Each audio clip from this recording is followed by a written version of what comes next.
오늘 새벽 미국 연준에서 기준금리를 0.25%포인트 낮췄습니다. 그런데 이렇게 미국 연준에서 금리를 높였다, 낮췄다 하는 것이 미국 경제뿐만 아니라 미국 주식시장에도 매우 중요한 이벤트이기 때문에 매우 중요하게 살펴봐야 하는 내용인데요. 그런데 이와 관련된 용어 같은 것들이 다소 생소해서 어렵게 느껴지기 마련이죠. 그래서 오늘 영상에서는 어떠한 과정에 의해서 미국 연준에서 금리를 인하를 하게 되었는지 그 내용을 최대한 상세하게 풀어드리도록 할 거고요. 그리고 더 나아가서 우리가 미국 주식에 투자를 함에 있어서 어떠한 점을 중요하게 바라봐야 하는지 그 관점을 공유해 드리도록 하겠습니다. 우선 첫 번째로 미국에서 기준금리를 바꾼 것이 투자하는데 뭐가 중요한데? 라고 생각하실 수도 있을 것 같아서 제가 최근의 기억을 떠올려 보려고 합니다. 2020년도에 코로나 팬데믹이 발생했잖아요. 그리고 이것을 돈풀기로 극복을 했어요. 그런데 이렇게 돈풀기로 극복을 하다 보니까 문제가 되는 것은 바로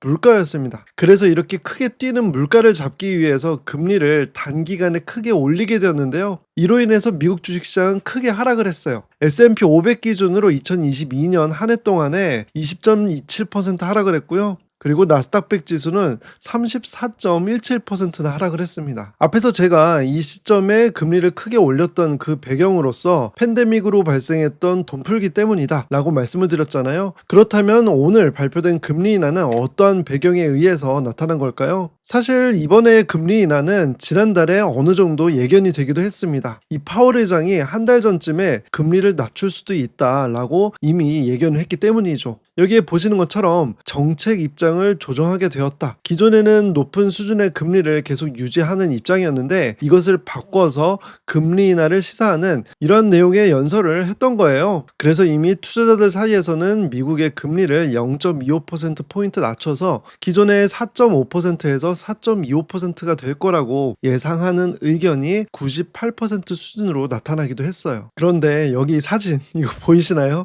이 사진이 좀 재밌어서 갖고 왔는데요. 여기에 보이는 이분이 트럼프 대통령이잖아요. 트럼프 대통령은 그동안에 연준에 계속해서 금리를 낮추라 라고 압박을 하기도 했습니다. 지금 미국 정부에서 문제가 되고 있는 것이 부채가 많은 것이거든요. 그러면은 부채가 많은 상태에서 금리가 높다 라고 한다면 뭐가 문제가 될까요? 네, 그쵸. 이자 비용이 많이 나가게 되는 것이 문제가 됩니다. 가뜩이나 이미 부채가 많은데 부담하게 되는 이자도 많아진다 라고 하면은 그것은 더 큰 부담이 되겠죠. 그래서 계속해서 연준에 금리를 낮추라 라고 압박을 하였지만 그동안의 파월 의장은 잘 버티면서 금리를 낮추지 않고 있다가 최근 들어서 금리 인하로 입장을 바꾸게 된 것이죠. 그렇다면 이렇게 연준에서 금리를 낮추게 된 이유는 무엇일까요? 바로 물가 때문이었습니다. 가뜩이나 트럼프 대통령이 세계 각국을 대상으로 해서 관세를 높이겠다 라고 이야기를 하고 있는 상황이었어요. 그런데 관세를 높인다는 것은 수입 물품에 대한 가격이 더 올라간다는 것을 의미하고요. 이렇게 되면 쉽게 말해서 물건의 가격이 높아지는 것이니까 물가에 더 큰 영향을 미칠 수 있는 그러한 불확실성이 있었던 것이죠. 그런데 여기에 금리까지 낮춘다 라고 하게 된다면은 물가가 더 크게 뛸 수 있는 문제가 될 수 있기 때문에 연준 입장에서는 관세가 물가에 어떠한 영향을 미치는지 확인이 되기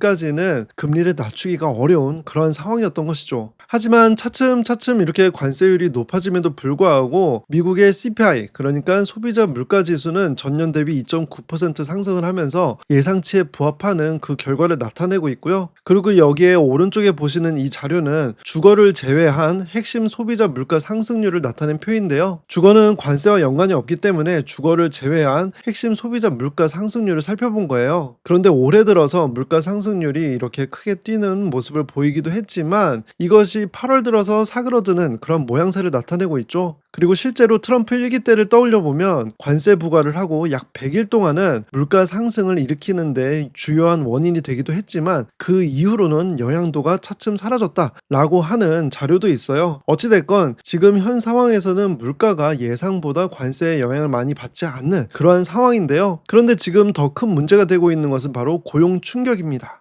앞에서 보여드렸던 2022년도에 미국 주식시장의 주가가 많이 빠졌잖아요. 그만큼 큰 물가 상승 그리고 그에 따른 금리 상승이 실제로 미국 경제에 큰 영향을 주기도 했습니다. 하지만 그럼에도 불구하고 잘 이겨냈던 것이 미국의 안정적인 노동시장의 성장 때문이었는데요. 그런데 현재는 노동시장이 차츰차츰 나빠지고 있는 그런 징후들이 나타나고 있습니다. 실업수당 청구 건수가 지난 4년 동안에 최고 수준을 찍었다는 거예요. 그래서 금리를 낮추게 되면은 여러 대출이자 같은 것들이 줄잖아요. 그러면 이렇게 비용이 줄어드는 만큼 더 고용을 할 수 있는 여력이 생길 것이고요. 소비자 입장에서도 대출이자가 줄면은 내가 쓸 수 있는 이 가처분 소득이 늘어나면서 기업의 제품과 서비스를 더 이용할 수 있는 그런 여력이 생기죠. 그렇기 때문에 이러한 금리 인하로 인해서 미국의 노동시장이 둔화가 되는 것을 예방하기 위한 차원으로서 금리를 낮춰야겠다라고 생각을 한 것입니다. 그래서 미국 연준이 금리를 낮추게 된 그 배경에는 노동시장의 둔화가 가장 결정적이었다라고 이야기를 드릴 수가 있고요. 그 다음은 점도표를 확인하실 텐데요. 미국의 연준 위원들이 미국의 기준금리가 어느 정도 수준이 되어야 하는지 그 예상치를 점으로 찍은 내용입니다. 그래서 이 점이 어디에 많이 찍히느냐에 따라서 연준 위원들의 생각을 이해를 할 수 있는 건데요.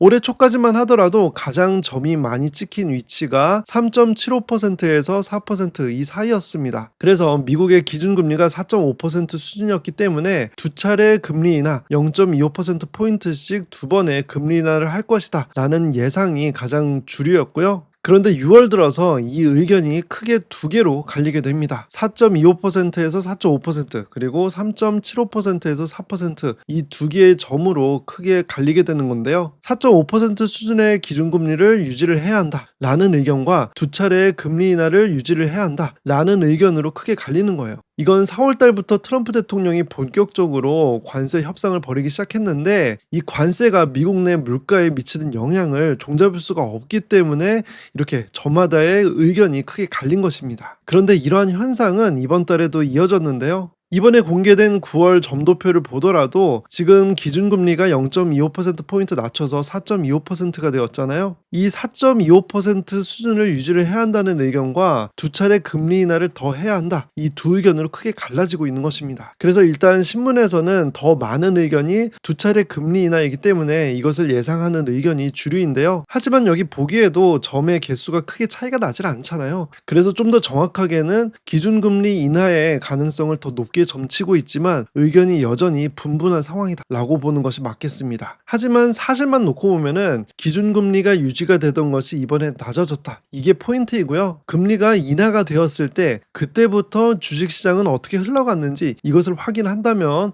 앞으로 투자를 할 때 어떠한 방향으로 전략을 세울지 이것을 가늠해 볼 수가 있겠죠. 과거에 금리 인하를 했던 국면에서 노 리세션 그러니까 경기 침체가 일어나지 않으면서 금리 인하를 했을 때 그때 주가 흐름이 어떻게 진행이 되었는지 그것을 나타낸 하나의 그래프이고요. 그리고 그 밑에는 과거에 똑같이 금리 인하를 했는데 이번에는 경기 침체가 일어났을 때 금리 인하를 하면 어떻게 주가 흐름이 이어졌는지 그래프로 나타낸 것입니다. 여기에 금리 인하를 한 시점을 이렇게 짝대기로 표시를 한 것이고요. 보통 금리 인하는 주식시장의 호재로 받아들여지기 때문에 금리 인하를 할 것이다 라는 예상이 미리 시장에 퍼지고 금리 인하를 하기 전까지 계속해서 주가가 오르게 됩니다. 그리고 난 다음에 금리 인하를 한 그 이후에 어느 정도 조정을 거치게 되는데요. 그 이후에 한 달 정도까지는 주가가 잘 오르지 못하고 계속해서 횡보를 하면서 들쭉날쭉한 모양새를 나타내고 있죠. 그러다가 그 이후에 금리 인하의 영향이 다시 나타나면서 주가가 상승을 하는 그런 모양새를 보였다라는 것을 알 수가 있습니다. 반대로 과거에 경기 침체가 일어났을 때 금리 인하를 하면 어땠는지 그 흐름을 살펴보면요. 일단 경기 침체가 미리 시장에 공포감을 주고 있는 그런 상황이기 때문에 주가는 이렇게 하락을 하고요. 이렇게 주가가 하락하는 상황에서 금리 인하를 하니까 주식시장은 호재로 받아들입니다. 그래서 단기간에 주가가 상승을 해요. 하지만 그 이후에 경기 침체의 여파로 다시 주식시장의 주가가 하락하는 그런 모양새인 것을 확인할 수가 있죠. 그렇다면 최근의 분위기는 어땠나요? 아마 최근에 주식 투자를 하고 계신 분들께서는 잘 아실 텐데 시장은 선반영을 했고요. 주가가 이렇게 보이시면은 검은색 점선처럼 많이 오르기도 하였죠. 그래서 과거에 경기 침체가 일어나지 않으면서 금리 인하를 했던 그 그 국면과 비슷한 양상을 나타내는 것이고요. 그래서 한편으로는 주가가 단기간에 조정을 받을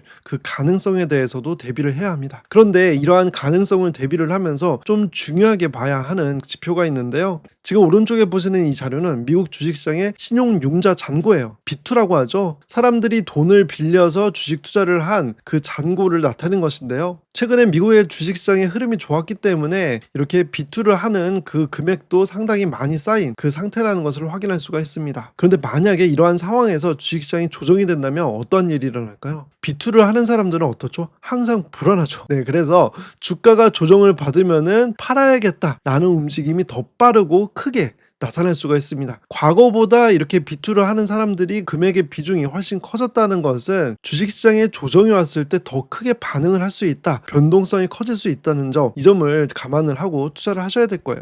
그래서 정리를 하자면 금리 인하를 하기 전에 시장은 선반영을 해서 미리 주가가 오르는 경향이 있고, 막상 금리 인하를 하면은 일정 기간 동안에 조정기를 거칠 수가 있는데, 지금 현재 상황은 비투를 하고 있는 미국 주식 투자자들이 많기 때문에 생각보다 더 크게 빠질 수 있는 부분, 이 부분을 대비를 해야 한다라고 말씀을 드리고 싶은 거예요. 그래서 금리 인하했네? 이거 주식시장이 호재잖아.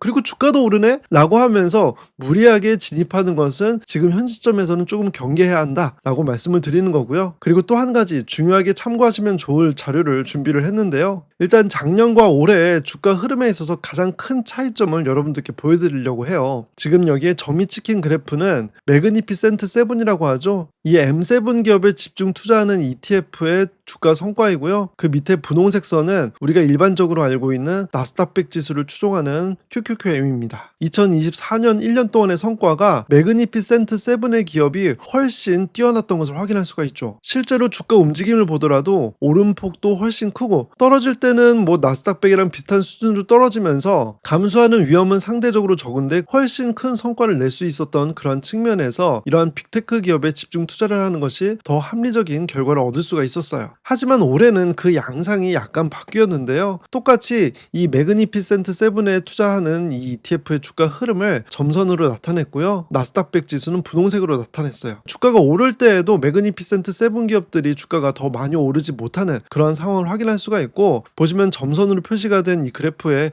그 낙폭이 훨씬 큽니다. 그러면서 최근 들어 주가 성과가 많이 만회를 하면서 나스닥100과 이 매그니피센트 7 기업에 집중 투자하는 ETF의 성과가 거의 비슷한 수준이라는 것을 확인할 수가 있죠. 2024년도와 달라진 것은 뭐냐면은 이 매그니피센트 7 기업들의 주가가 오를 때는 잘 오르지 못하고 떨어질 때는 더 크게 떨어지는 그러한 양상으로 바뀌었다는 거예요. 그러면 이러한 현상이 왜 일어나는 걸까요? 이 자료는 매그니피센트 7 기업과 S&P 500에서 매그니피센트 7 기업을 제외한 나머지 493개의 기업의 전년 대비 순이익의 상승률을 나타낸 표인데요. 2025년 2분기까지만 하더라도 파란색 그래프로 나타난 매그니피센트 7 기업이 그 외의 기업보다 이익의 성장률이 압도적으로 컸다는 것을 확인할 수가 있어요. 심지어 2024년 1분기에는 50%에 가까운 순이익 성장률을 나타내기도 했죠. 그런데 이것이 3분기 실적부터는 크게 줄어들 것으로 예상이 되고 있어요. 매그니피센트 7 기업들의 순이익의 성장률이 거의 반토막이 나는 것을 확인할 수가 있죠. 반면에 매그니피센트 7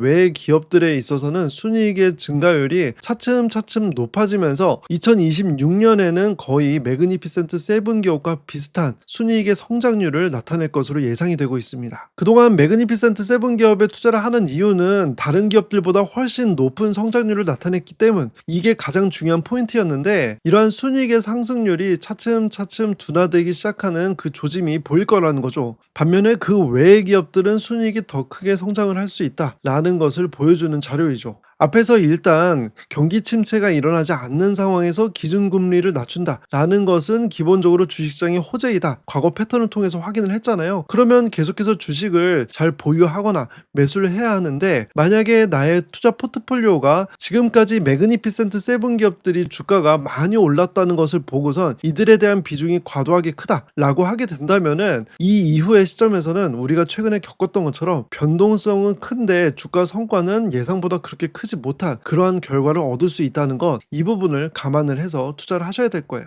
그래서 저 개인적으로도 이러한 M7 기업 말고 다른 기업에 좀 더 관심을 두고 있는 상황이다 라고 말씀을 드릴 수가 있습니다. 자, 그럼 오늘 배운 내용을 정리를 해볼게요. 일단 예상대로 미국의 기준금리 인하가 발표가 되었죠. 그리고 이로 인해서 추가적인 주가 상승에 대한 가능성이 높아졌어요. 이거는 과거에 금리 인하를 했던 그 시점의 패턴으로서 여러분들께 자료를 보여드렸고요. 하지만 금리 인하를 한다는 것은 이미 지난달부터 가능성이 높을 것이다 라고 시장에서는 예상을 하고 있었거든요. 그래서 어느 정도 가격에 선반영되어 있는 그런 경향이 있습니다. 그렇기 때문에 단기 변동성이 커지면서 단기간에는 주가가 조정을 받을 수도 있는 점, 그 부분을 대비를 해야 되고요. 그래서 이렇게 금리 인하가 일어났다 라고 호재이다 라고 하면서 무리하게 지금 투자를 하는 것은 이 부분은 조금 애매한 투자 아이디어가 될 수 있다 라고 확인을 시켜드렸습니다. 그리고 세 번째로, 지금까지는 빅테크 기업들, 매그니피센트 7 기업들의 주가가 잘 오르면서 아마 많은 투자자들이 보유하고 있는 ETF들이 빅테크 기업들에 집중 투자하는 ETF, 그리고 개별주 투자에 있어서도 이러한 빅테크 기업들을 차곡차곡 적립식으로 모아가는 투자자분들도 많으신데요. 그런데 2026년부터는 매그니피센트 7 기업들의 실적이 성장세가 둔화가 될 것으로 예상이 되는 그러한 부분이 있고요. 이러한 부분을 감안을 해서 내 포트폴리오가 지나치게 한쪽으로 치우치지는 않는지 점검을 해보셨으면 좋겠다라는 의견을 드립니다. 오늘 제가 준비한 내용은 여기까지이고요. 금리와 관련된 내용이 다소 생소한 분들도 있으실 텐데 조금 쉽게 다가오는 그러한 영상이 되었길 바랍니다. 저는 저와 여러분들의 우상향하는 삶을 응원합니다. 영상 끝까지 시청해 주셔서 감사합니다.